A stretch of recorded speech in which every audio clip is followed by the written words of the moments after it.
والسلام کی یہ آخری حدیث امام بخاری رحمۃ اللہ علیہ نے آخر میں ذکر کی ہے۔ طلبہ عزیز کو یہ بتانا چاہتے ہیں کہ علماء، اے طلبہ، تمہارے سامنے نئی نئی رائیں آئیں گی، نئے نئے عزم آئیں گے، نئے نئے خیالات آئیں گے، اور ہر شخص یہ دعویٰ کرے گا کہ یہی اصل ہے، یہی صحیح ہے۔ میں تمہارے ہاتھ میں بخاری شریف کی شکل میں پیغمبر علیہ السلام کے اقوال ارشادات کا ایک مجموعہ، ایک ترازو دے کے جا رہا ہوں، ایک میزان دے کے جا رہا ہوں۔ تمہارے سامنے کوئی نظریہ آئے، کوئی خیال آئے، کتنا ہی خوبصورت ہو، کتنا ہی دعویٰ کرنے والا اس کے حق ہونے کا دعویٰ کرتا ہو، لیکن تم ہر نظریے کو، ہر خیال کو حضور اکرم صلی اللہ علیہ وسلم کے ارشادات اور احادیث کی ترازو پر تولنا، اس سے وزن کرنا، جو اس کے کھرا اترے اس کو قبول کرنا، اور جو کھرا نہ اترے اسے رد کر دینا۔ من احدث فی امرنا ھذا ما لیس منہ فہو رد۔ ہمارے دین میں جو شخص کوئی نئی چیز داخل کرے گا وہ رد کر دی جائے گی۔ یہ طلبہ کے لیے نصیحت ہے، ایک اشاراتی میزان کی روایت لا کر اشارہ کیا کہ یہ احادیث کا مجموعہ تمہارے ہاتھ میں ایک میزان، ایک ترازو ہے، اس پہ تولنا ہر نظریے کو اور خیال کو۔ آپ کے ارشادات اور آپ کی ہدایات سے جو خیال جو موافق ہو اس کو قبول کرنا، جو اس سے ٹکرا اس کو چھوڑ دینا۔ اور فرمایا کہ امام بخاری رحمۃ اللہ علیہ نے ایک دم پہلی روایت جو ذکر کی تھی، انما الاعمال بالنیات، جس میں یہ بتلایا گیا تھا کہ تمام اعمال کا مدار نیتوں کے اوپر ہوتا ہے۔ جتنی اچھی نیت سے اور جتنے اخلاص کے ساتھ عمل کیا جائے گا، اتنا ہی وہ اللہ کے نزدیک محبوب ہوگا۔ اور اس کی اس محبوبیت کا پتہ کب چلے گا؟ جب قیامت کے دن ترازو قائم کی جائے گی اور اس پہ اعمال کو رکھا جائے گا۔ تو پہلی روایت انما الاعمال بالنیات کی حسن نیت کو بتلا رہی ہے، اور اس کا نتیجہ ظاہر کیا جا رہا ہے آخری روایت میں۔ حسن نیت کے ساتھ یہ بھی دیکھنا ہے کہ ہمارے عمل کا طریقہ کیا ہے۔ یاد رکھیے، اللہ کے نزدیک کسی بھی عمل کے مقبول ہونے کے لیے اور کسی بھی عمل کے صحیح ہونے کے لیے دو چیزیں ضروری ہیں، ہمیشہ دو چیزیں ضروری ہیں۔ ایک تو یہ کہ نیت درست ہو، دوسرے یہ کہ طریقہ درست ہو۔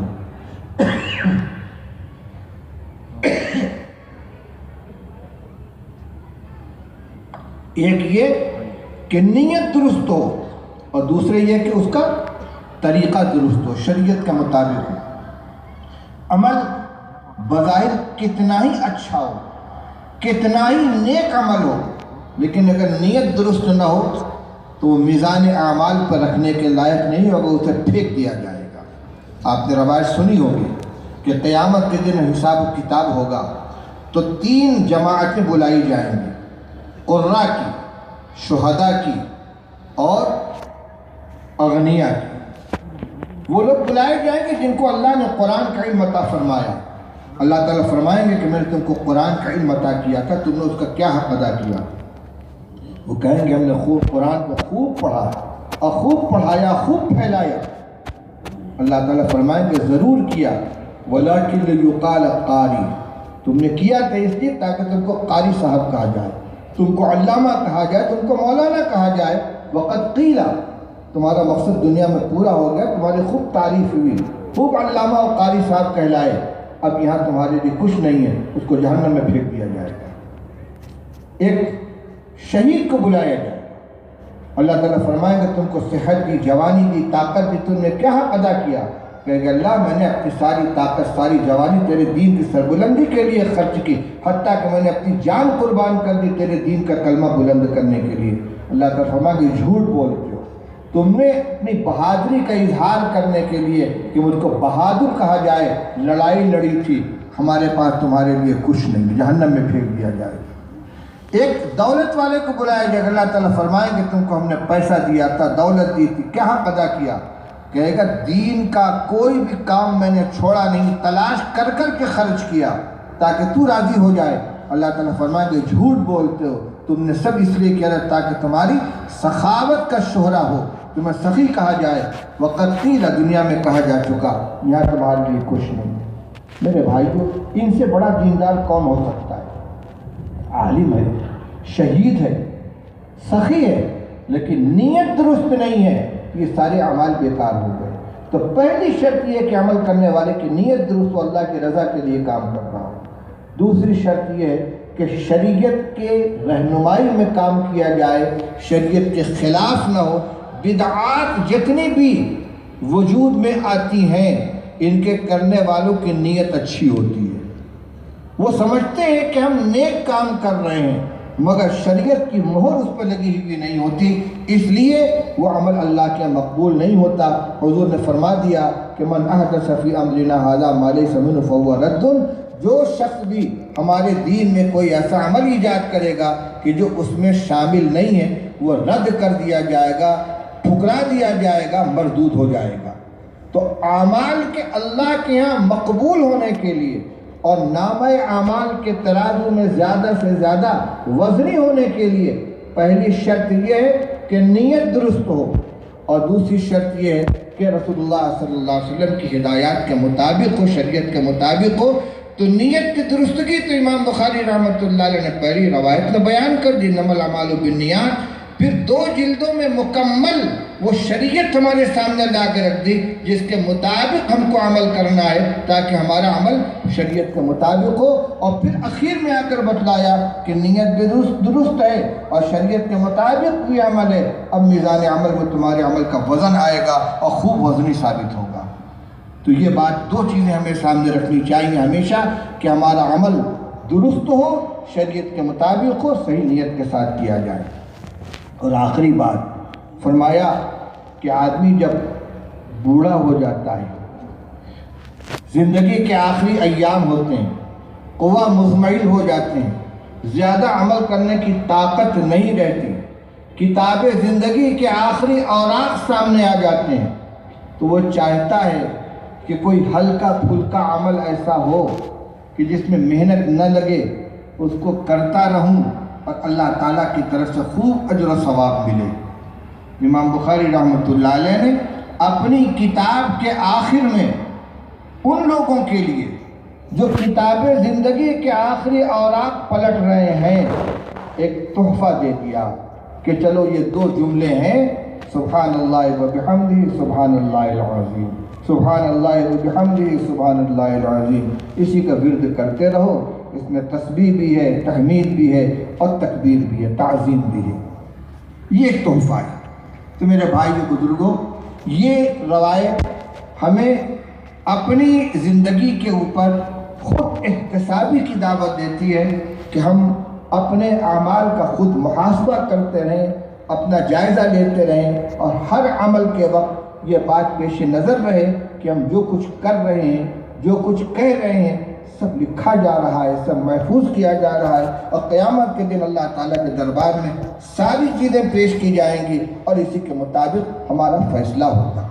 تو میرے بھائی جو بزرگوں، ہمیں اپنے اعمال کے اوپر نگاہ رکھنی ہے اور خود احتسابی کرنی ہے۔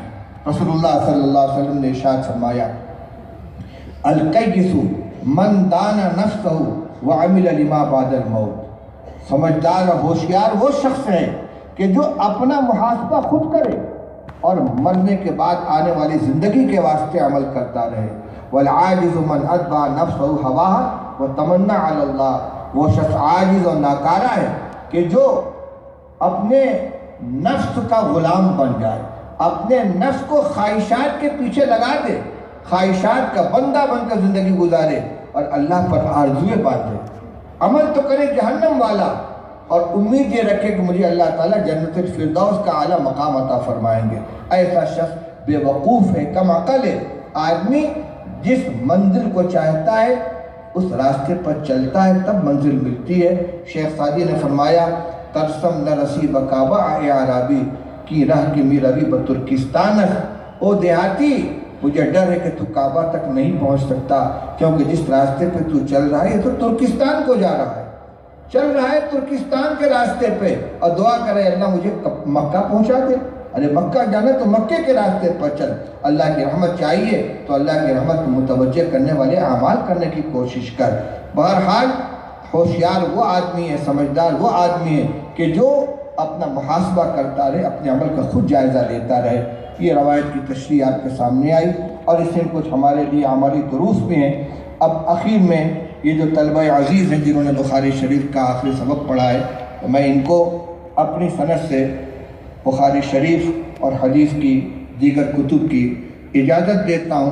اور جو علماء کرام موجود ان کی شخصیات تو بہت بلند ہیں ماشاءاللہ، بڑے بڑے اساتذہ سے انہوں نے کتابیں پڑھی ہیں، لیکن میری سند عالی ہے. شیخ الہند رحمۃ اللہ علیہ سے براہ راست علم حاصل کرنے والے دو اساتذہ علامہ ابراہیم صاحب بلیاوی رحمۃ اللہ علیہ سے ترمذی شریف جلد اول اور مسلم شریف کا مقدمہ کتاب الایمان پڑھا، اور مولانا فخر الدین مراد آبادی رحمۃ اللہ علیہ سے پوری بخاری شریف پڑھی. اب شیخ الہند رحمۃ اللہ علیہ کے تلامذہ سے علم حاصل کرنے والے بوڑھے لوگ تو موجود ہیں اور ارجح عمر والے بھی شاید موجود نہیں ہیں. اس لیے جنہیں سند عالی کی تلاش ہو وہ اپنے آپ کو اس زمرہ میں شامل کرنا چاہیں تو شامل کر سکتے ہیں. میں صحائح ستہ کی اور جن کتابوں کے پڑھانے کی اساتذہ کرام نے اجازت دی ہے، ان سب حضرات کو اجازت دیتا ہوں. اللہ تعالیٰ علم کی قدر کرنے کی، اس کی نشر و اشاعت کرنے کی توفیق عطا فرمائے. وآخر دعوانا الحمدللہ رب العالمین.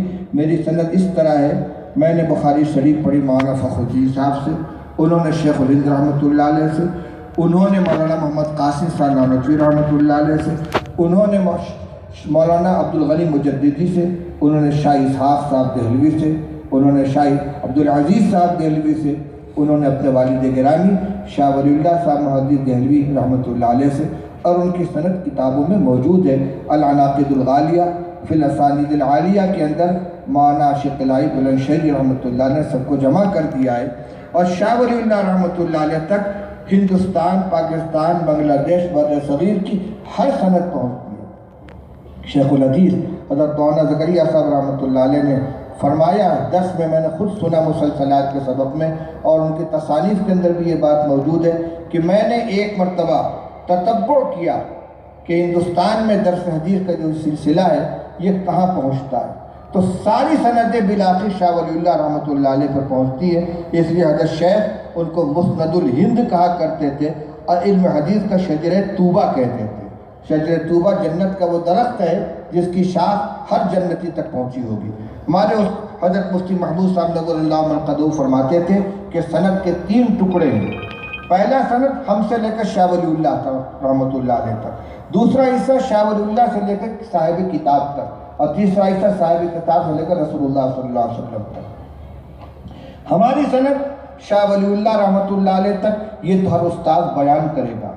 شاہ ولی اللہ رحمۃ اللہ علیہ سے لے کر امام بخاری، امام مسلم، امام ترمذی رحمۃ اللہ علیہ تک یہ سندیں العناقد الغالیہ، الدر المنظور، الیانع الجنی ان کتابوں کے اندر چھپی ہوئی ہیں. اور اس کے بعد صاحب کتاب سے لے کر رسول اللہ صلی اللہ علیہ وسلم تک کی جو سند ہے ہر حدیث کے ساتھ صاحب کتاب نے خود ذکر کر دی ہے. اس لیے آج ہم جس حدیث کو پڑھتے ہیں یہ بالاتصال سند کے ساتھ یہاں سے رسول اللہ صلی اللہ علیہ وسلم تک متصل ہے، اور یہ شرف صرف احادیث طیبہ کو حاصل ہے کہ ہر حدیث کے بارے میں بتایا جا سکتا ہے کہ ہم نے کس سے پڑھا، اس نے کس سے پڑھا، اس نے کس سے پڑھا، اور حضور صلی اللہ علیہ وسلم کی یہ احادیث ہم تک کس واسطے سے پہنچی ہے. اللہ تعالی ہم سب کو علم و عمل میں برکت عطا فرمائے ہمیں، اور ان کے تقاضوں پر عمل کرنے کی توفیق عطا فرمائے. وآخر دعوانا الحمدللہ رب العالمین.